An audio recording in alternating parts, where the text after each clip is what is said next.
Bonjour, bienvenue dans l'atelier Vedi.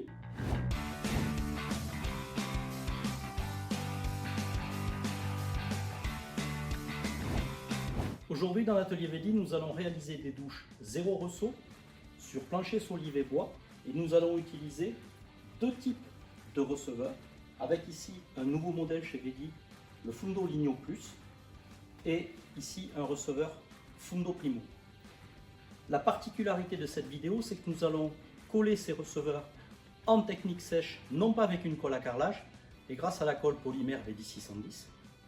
Et de même, pour rester dans le sujet construction sèche, nous allons mettre au périmètre de ces receveurs des panneaux Vedi au sol pour réaliser la partie étanche du reste du plancher de la salle de bain, et nous les collerons toujours à la colle polymère Vedi 610. Enfin, nous finirons par la pose de revêtement, aussi bien sur la partie receveur que sur le reste du plancher de la salle de bain, sur l'étanchéité.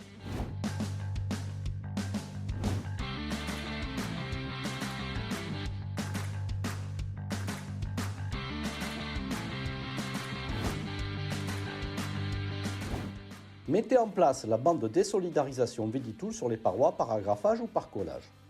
Repérez à blanc avec un marqueur la position du receveur Fundo Ligno Plus et de son axe d'écoulement. Repérez à blanc la position de la cale de siphon Vedi Fundo. Découpez le plancher dans la zone siphon et élargissez la découpe pour la mise en place d'un plateau porteur en bois.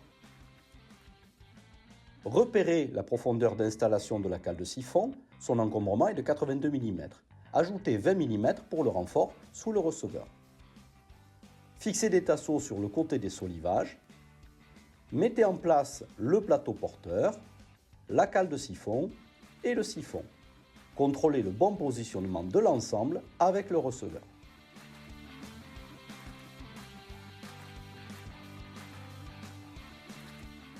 Maintenant, équipez le receveur avec son joint torique, sa valve à vis et sa bague avec joint à lèvres. Serrez fermement, utilisez la clé fournie, votre receveur est prêt. Coupez la canule cartouche Vedi 610 à 25 mm de son extrémité et appliquez la colle Vedi 610 en ligne distante de 10 cm environ. Répétez l'opération sur tout le support. Collez le receveur et les panneaux bien en bord à bord, puis pressez fermement au support. Pour finir, coupez à la rase la bande de désolidarisation.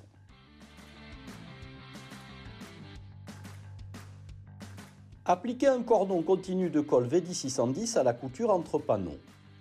Faites de même entre panneaux et receveur Vedi. Lissez le joint étanche Vedi 610 avec une spatule.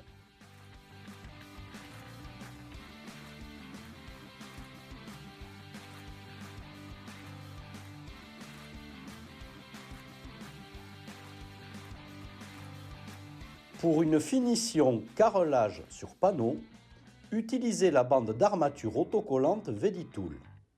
Collez et marouflez avant de découper la bande d'armature.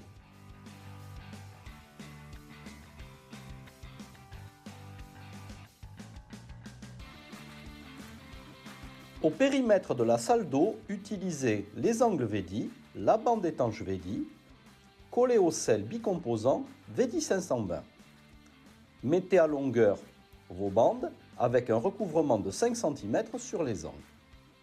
Puis préparez le sel Vedi 520 dans le seau et collez les angles et les bandes au support.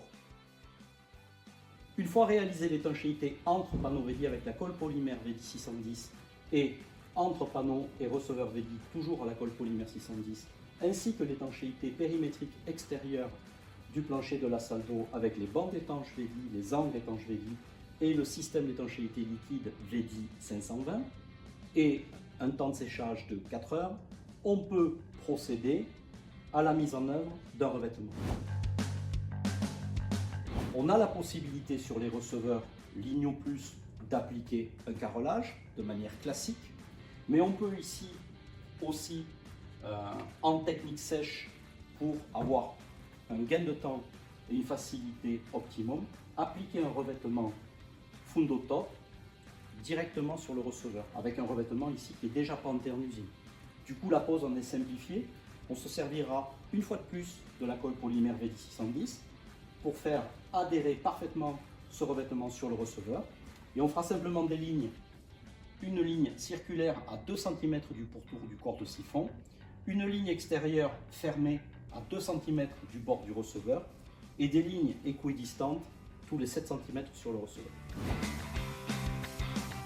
Il ne reste plus que la dernière étape, à savoir la pose de revêtement sur le reste du plancher de la salle de bain, sur les panneaux VD au sol. Pour ça, vous avez 3 possibilités. Soit de manière classique, traditionnelle, vous allez coller du carrelage sur les panneaux VD au sol. Pour ça, il vous faut impérativement un format de carreau de taille minimale 10 cm par 10 cm en zone pied-chaussée autour de la douche. Vous pouvez bien sûr augmenter le format du carrelage et aller vers des formats beaucoup plus importants. Une autre alternative validée depuis des années chez VD est posée au périmètre de cette salle d'eau avec une douche ici qui est cloisonnée puisque nous sommes en zéro ressaut, des planchers stratifiés bois. Le panneau VD est tout à fait apte à recevoir des planchers stratifiés bois. Dernière alternative, l'utilisation de dalles PVC à clipper, dites dalles LVT, pour finir ce plancher de salle de bain. Intérêt d'un plancher stratifié bois ou d'une dalle LVT, ça reste des techniques totalement sèches, donc vous éviterez les temps de séchage et vous aurez une facilité de pose plus importante.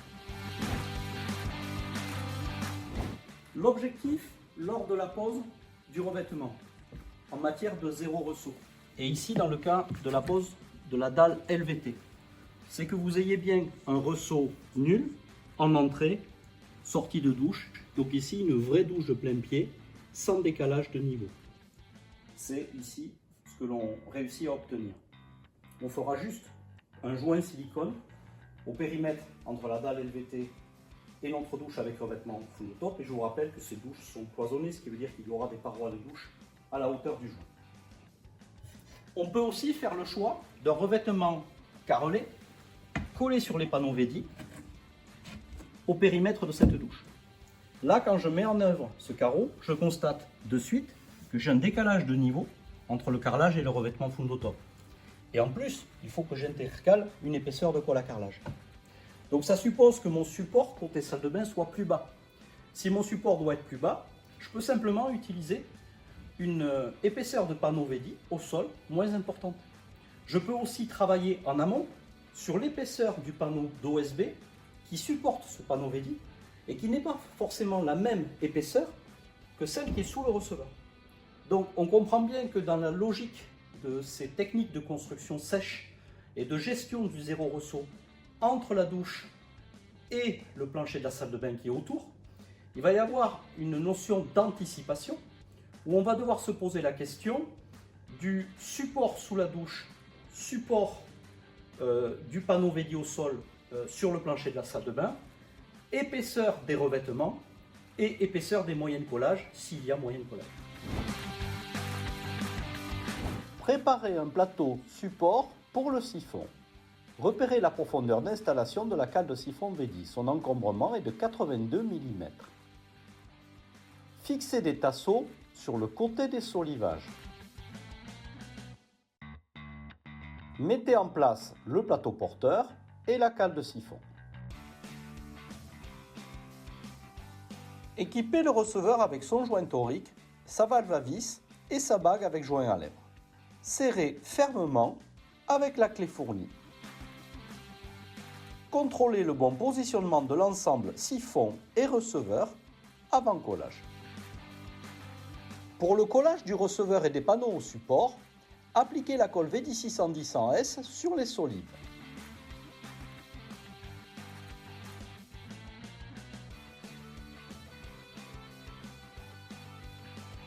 Répétez l'opération sur toutes les solives du plancher. Collez les receveurs et les panneaux bien en bord à bord. Pressez fermement au support. Appliquez un cordon continu de colle VD610 à la couture entre panneau et receveur. Lissez le joint étanche VD610 avec une spatule. Faites de même entre panneaux.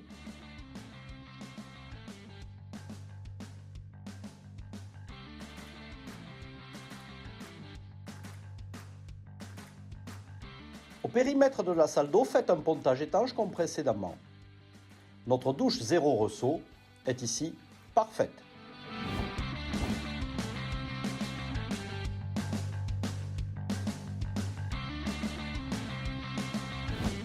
Ces procédés sont visés par une enquête de technique nouvelle ou ETN en France par un bureau de contrôle pour tous les chantiers pour une durée de 3 ans afin de couvrir la garantie décennale et vous apporter la garantie de la meilleure des étanchéités. A noter que dans l'ETN sont écrits 2 types de supports bois, soit des planchers solivés tels que représentés ici, soit des dalles de bois massives dites planchers CLT. Merci de votre attention et à bientôt dans l'atelier Vedi.